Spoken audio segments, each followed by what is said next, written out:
Okay. Small thing. So, thank you. Yeah, over now. So my presentation is going to be about using Git and GitHub and deployment. So I feel like compared to the Saturn, it's going to be pretty boring. So it will be quick. So this is a book I wrote about Meteor, and Meteor is a JavaScript framework, but the presentation is not really about the framework or anything like this. So very quickly, I wrote this book with Tom Coleman, who's an Australian guy, and a couple days ago, maybe a week ago, we received an email.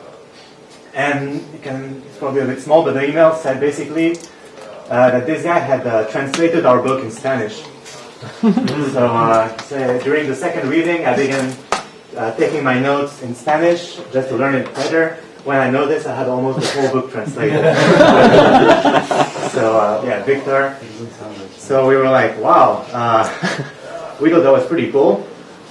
And we started thinking about ways of taking this and opening up to more people. And basically what we decided is to send out an email to all our mailing lists, so about 2,000 people, and tell them that, hey, this guy translated the book in Spanish. If you want to translate it in your own language, we'll help you. And what we decided to do is make all the translations available for free. Not just for free to people who bought the book, but for free to anybody.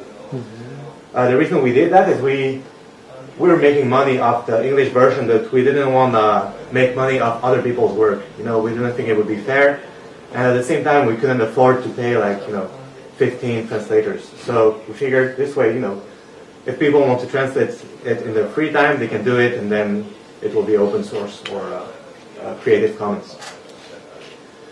So this was my inbox about not even the next day. That was like a couple hours after sending out the email. So I sent it out yesterday morning, and we had about 40 people contact us back. So the good thing is I did think it over a little bit before doing that, so I had a workflow in mind. And this is going to be the topic of this presentation, which is how you manage a collaborative translation project like this. So basically like this. I'm really quickly going to go through each step. So the first step at the top is basically each person's translation. So for example, the Spanish translation, there's 3 people, and they each have their text. Same with Chinese, Russian. So what happens with these people is we put them into teams on GitHub. So how many people here use GitHub? Yeah. So GitHub is a really useful tool for collaboration. And usually it's used for code, but you can use it for text as well. And this is what it looks like. So we have Git repositories for each language, and they just store markdown files. So, okay, we have these markdown files, and people can collaborate on them. They can translate them, but we don't want people to read Markdown, right? Because Markdown is pretty ugly. It's just plain text files. We want to add a bit of formatting and presentation. So that's where. So the second line, those are the Markdown repos, and the third step here, middleman. That's the interesting step, because middleman is a static site generator, and what that means is that it will take Markdown content and put it through its code and spit out HTML files. So that's the middleman homepage. And by the way, middleman is one of the many static site generator out there. There's also Jekyll, probably the most famous. Pelican. Pelican as well. Pelican in Python, right? There's some in Node, and like every environment has their own, basically. So this is like the middleman repo. And if we go back here, so what's happening is that all all the various languages, which have their own repos, are included as submodules into the middleman repo. So what that means is that we can easily import the updated translations into one central repository. The next step is this really cool service that's called CodeShip. And what that does is every time the middleman repo receives a new commit, meaning that there is a change in the code, it will redeploy, next step, automatically deploy the app to those servers down there.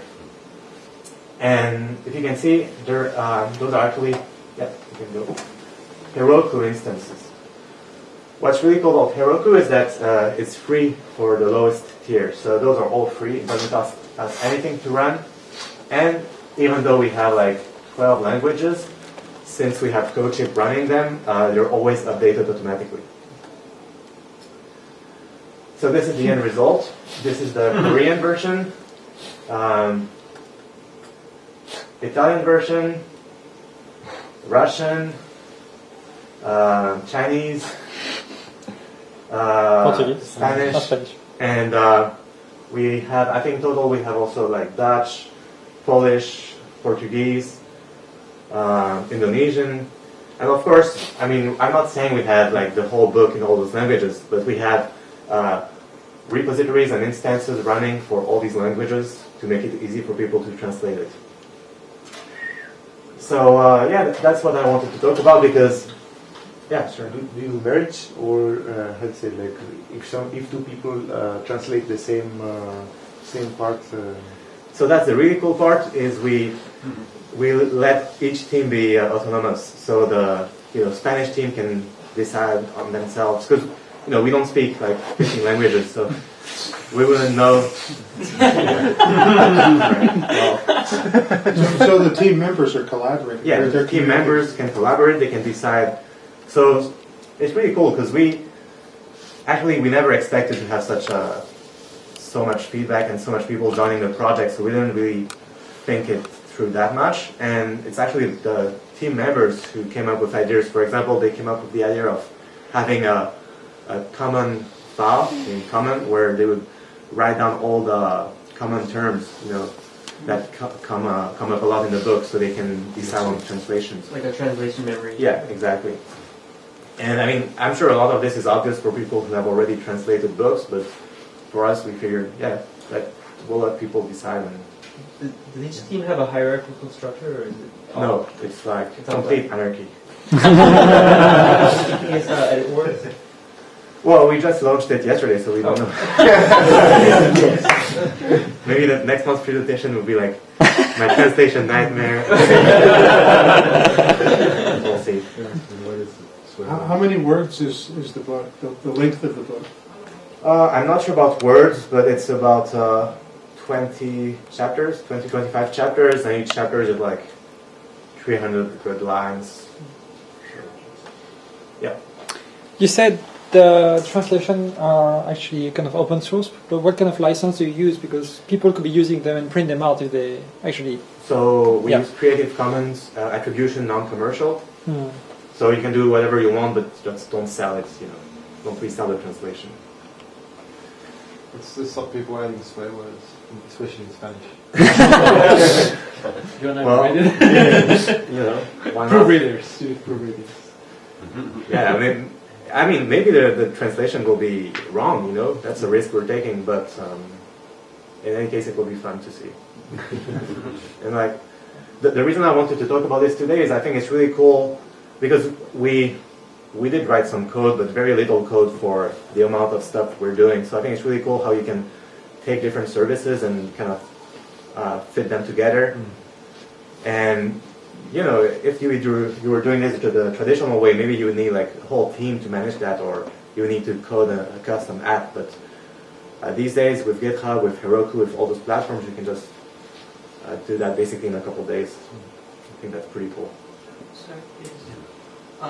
I've seen GitHub and Heroku before, but I hadn't seen CodeShip. Is that like part of Heroku, or is it? That's actually a Heroku well, it's a separate service, but you can use it as a Heroku plugin. So what that means is in Heroku, you can add it to your app, and you don't even need to sign up or anything. It's just there. You can use it, and it's really cool. Once you're logged in, maybe you can go back a few. It will go through all your deployment steps. Yeah. So because we have 15 instances, right? So altogether, it's maybe 57 steps. Deploying each instance, testing each instance, and it does all this automatically. So you can try it out. There's a free plan which we're using. I don't know how they let us do 15 instances for free, but it's really cool. Maybe the big Meteor fans. Maybe. Yeah. Maybe I'll send you the bill later. Yeah. Was it the first time you're using CodeShip? Yeah. And you sent out the call for help yesterday? Yeah. Yesterday. Things move How long had the book been out before that? About 10 months. Yeah. I mean, we received, we heard from people wanting to translate it a couple times, but we never had a good solution because, like I said, we can't afford to control what people are writing. But we weren't quite sure what to do. But once we had somebody actually send us, okay, here, I already wrote it, we figured we had to do something. Maybe like simple question, what was the insights, why were people willing to do the translation for free? Did you get any kind of message explaining why they wanted to do that? I think, Meteor is still pretty small, it's growing, but it's still a niche, and our book is kind of a self-published project, and I think people like these kind of small communities, like Saturn is the underdog, and people just want to support a project that they like. They know we're not making money off of it. They know that the translation will be theirs to redistribute. They have their name. If you go back to the screenshots, a little bit after, So? yeah, all the way. Okay. Maybe I don't have a screenshot, but anyway, on the homepage of the translation, I'm pulling in the list of contributors from the GitHub API. So we're really putting forward people who could help us, and I think it's just a cool project to be part of. So yeah, thanks for listening.